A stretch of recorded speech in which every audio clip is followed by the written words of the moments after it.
السلام علیکم ورحمۃ اللہ۔ آج میں آپ کے سامنے ایک دانا حاکم کی حکمت اور عقل مندی کا ایک بہت خوبصورت واقعہ پیش کروں گی کہ کس طرح ایک حاکم نے ایک غریب انسان کے ساتھ انصاف کا معاملہ کروایا اپنی عقل مندی اور حکمت کے ذریعے۔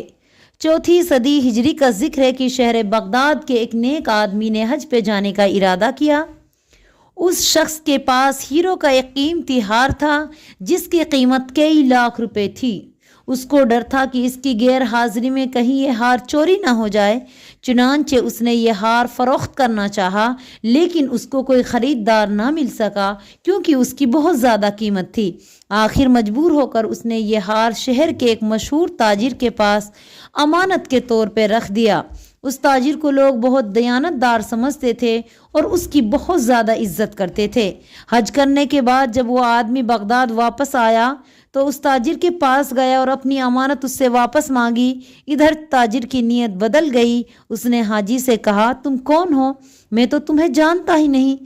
حاجی صاحب نے کہا، جناب میرا نام یہ ہے اور میں آج سے چند ماہ پہلے اپنا ہار آپ کے پاس چھوڑ گیا تھا۔ تاجر نے کہا، تم جھوٹ بولتے ہو، مجھے تم نے کوئی ہار نہیں دیا، اگر کوئی گواہ ہے تو میرے پاس لاؤ۔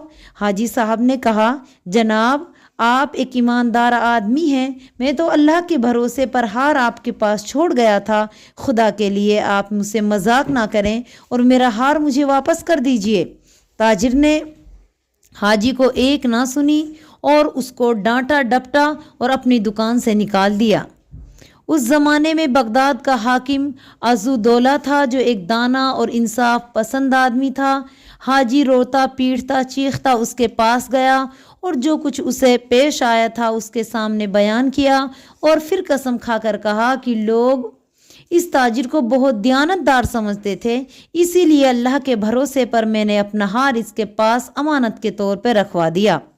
عزو دولہ کچھ دیر سوچتا رہا، پھر اس نے حاجی سے کہا، تم جاؤ اور کل فلاں وقت اس تاجر کے پاس جا کر بیٹھ جانا اور منت سماعت سے اس سے اپنا ہار واپس مانگنا۔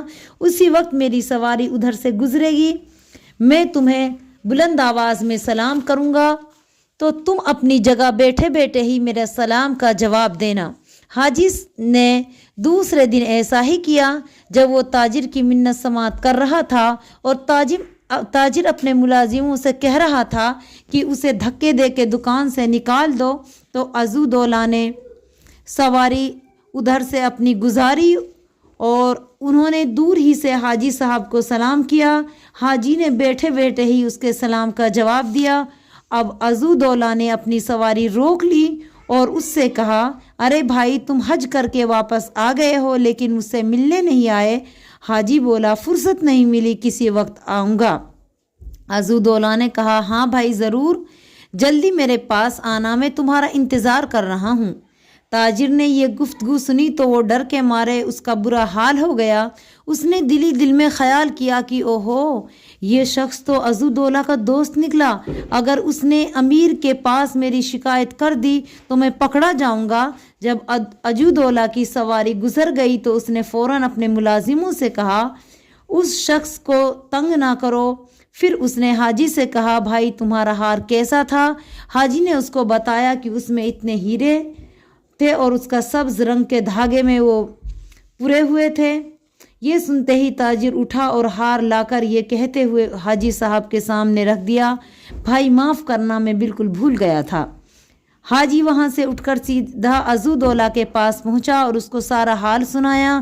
عزو دولہ نے اسی وقت حکم دیا کہ تاجر کو گرفتار کر کے اس کی دکان کے سامنے سولی پر لٹکایا جائے تاکہ آئندہ کسی کو ایسی بے ایمانی کرنے کی جرأت نہ ہو۔ تو اس کہانی سے ہمیں اخلاقی سبق یہی ملتا ہے کہ اگر آج کل حکمران اور عہدیدار انصاف پسند ہو جائیں تو معاشرے میں جرائم کا خاتمہ ہو جائے گا۔ تو ہمیں چاہیے کہ ہم ہر حال میں انصاف پسند رہیں، ہمیشہ حق پہ قائم رہیں، کبھی بھی لالچ میں پڑ گئے ہم بے ایمانی کے ذمے نہ ہوں۔ یہ ہماری ذمہ داری ہے، کیونکہ ہم مسلمان ہیں۔ مسلمان دغا باز نہیں ہوتا، مسلمان دھوکے باز نہیں ہوتا، مسلمان کسی مسلمان کو تکلیف نہیں دے سکتا، کیونکہ اللہ کے نبی نے فرمایا المسلم من سلم المسلمون من لسانہ و یدہ۔ اصل مسلمان وہ ہے جس کی زبان، جس کے ہاتھ، جس کے پیر سے دوسرے مسلمان محفوظ ہوں۔ تو ہمیں اپنی زبان سے، اپنے ہاتھ سے دوسرے مسلمانوں کو کوئی تکلیف نہیں پہنچانی چاہیے، ان کے ساتھ ایمانداری کا معاملہ کرنا چاہیے، کیونکہ یہ انسانیت کا پہلا تقاضا ہے، اور ہمیں اپنے اخلاق ہمیشہ اچھے اور بلند رکھنے چاہیے، کیونکہ جب نامہ اعمال تولا جائے گا تو میزان میں سب سے بھاری اور سب سے بہتر انسان وہ ہوگا جس کے نامہ اعمال میں اس کے اخلاق اچھے ہوں گے۔